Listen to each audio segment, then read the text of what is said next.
All children naturally assume and believe we live on a level, stationary Earth, with the sun, moon, and stars revolving over and around us, because that is what we actually experience every day of our lives.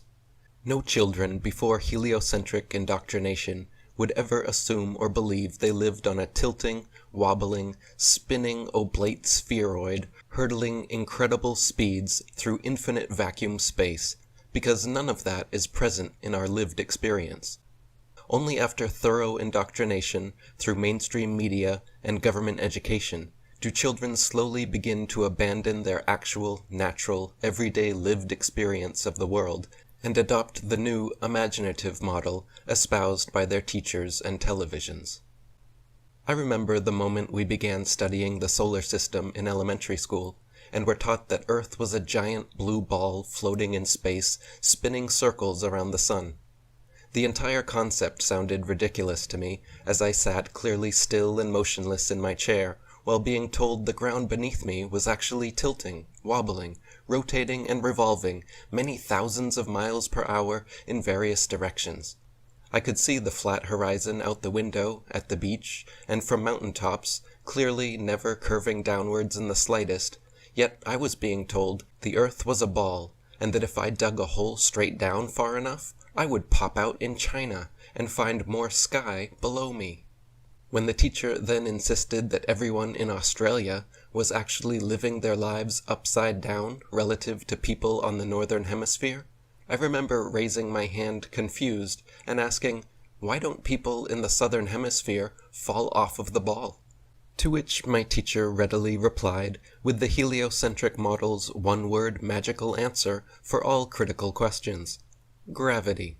An invisible force, strong enough to hold the world's oceans, buildings, and people stuck to a rapidly spinning ball, while simultaneously weak enough to allow birds, bugs, smoke, steam, and helium balloons to completely evade its grasp. As a child, I didn't have the vocabulary, confidence, education, or experience to contest anything my teachers and textbooks were claiming, but my bewildered brain never fully bought the model being taught, and there always remained a nagging inkling in the back of my mind that Earth was not as they said. During college, I wrote my first book, Asbestos Head, in which I outlined several problems with Big Bang cosmology, and synchronistically chose the Flammarion flat Earth painting for the cover of the book. After graduating, I began studying conspiracies in depth and regularly searched the internet for information on geocentricity and the flat Earth. The first links to show up were always from the Flat Earth Society, which made ridiculous claims like saying Earth is a flat disk constantly rising upwards through space at 9.8 meters per second squared to explain away the effects of so-called gravity. This and other spurious claims made on their website actually turned me off from researching the flat Earth for a time. I soon continued my search, however, and began to find that there were actually entire books written about the flat Earth in the 19th century. The first 2 volumes I read on the subject were Dr. Samuel Rowbotham's Zetetic Astronomy, Earth Not a Globe, and William Carpenter's 100 Proofs Earth is Not a Globe. These books were full of factual information and evidence, nothing like the farcical, satirical Flat Earth Society and their website loaded with nonsense theories. For example, these 19th century flat earthers claimed the Earth was motionless and gravity didn't exist at all, citing abundant proof for each, unlike the modern Flat Earth Society, which claims without any proof that gravity does exist and that the flat Earth is a disk shooting vertically straight upwards through space forever. In 2008, I finished writing and published my next book, The Atlantean Conspiracy, which included a full chapter on geocentricity and a few quotes from flat earthers denouncing NASA's supposed moon landings. At this point, I was convinced of geocentricity and leaning heavily towards flat Earth cosmology. Alex Jones was the biggest voice in the conspiracy community at the time, and in the hopes of bringing more attention to this most important subject, I sent to InfoWars Dr. Rowbotham's book, Earth Not a Globe, along with my book, The Atlantean Conspiracy. Their producer, Rob Dew, messaged me back, saying he would run it by Alex, and I never heard from either of them ever again. Several weeks later, however, It was made clear that Alex did get the message because he laughed and said on air, "I have actually been contacted by some flat earthers saying I'm covering up the fact that it's some Atlantean conspiracy," which is the name of my book and website. The Earth being flat, that's clearly ridiculous. Though I've actually been contacted by some flat earthers saying I'm covering up the fact that it's some Atlantean conspiracy. For the next several years, I continued researching and digging the far reaches of the internet for content, and finally found and compiled a large collection of old books, lectures, pamphlets, and newspaper articles exposing the flat Earth. I have since made most of these into free downloadable PDFs and or audiobooks, which I will leave links to below in the description box of this video. It turns out there was a veritable flat Earth renaissance at the turn of the 19th century, with many incredible books written on the subject that were very nearly buried and lost to history. Here is a list of these old books and authors, all of which and more you can find linked below and on our IFERS forum.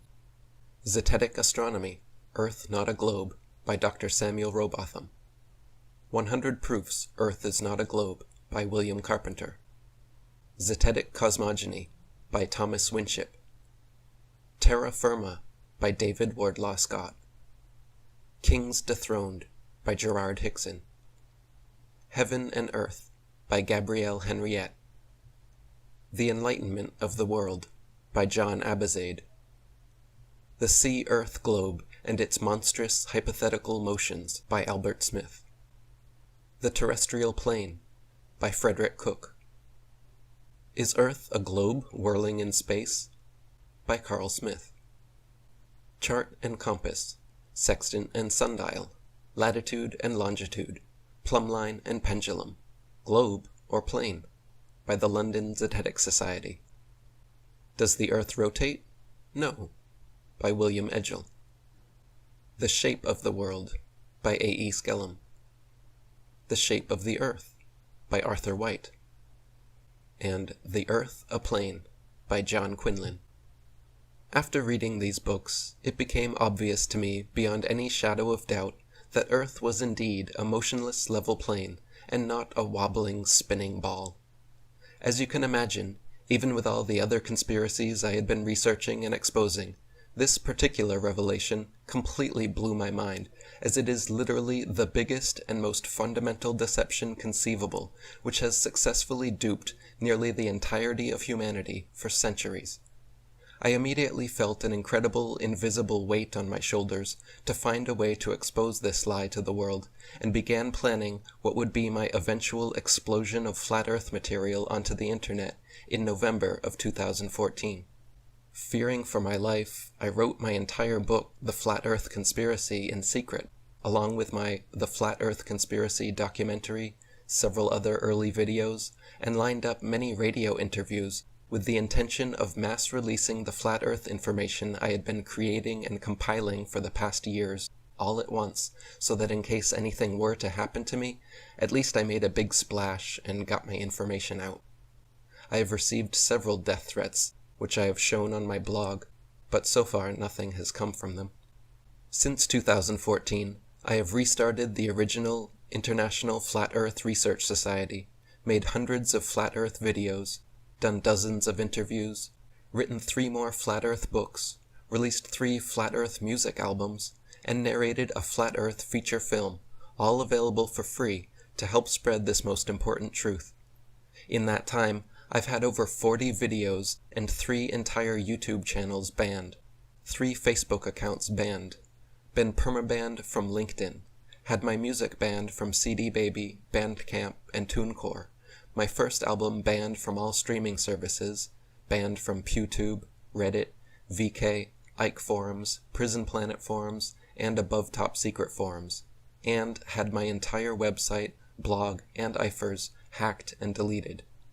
Luckily, they cannot silence someone who refuses to give up and keeps coming back, and I have vowed never to stop my activism until the NWO dies, or I do.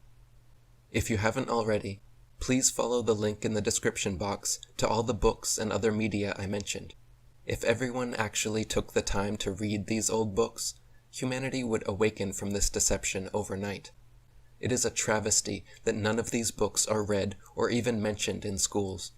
Instead, children are force-fed the heliocentric globe model with complete assurance that only our ignorant ancient ancestors were stupid enough to believe Earth was a stationary plane, when in fact the exact opposite is the truth, and only the modern manipulated man could be so moronic.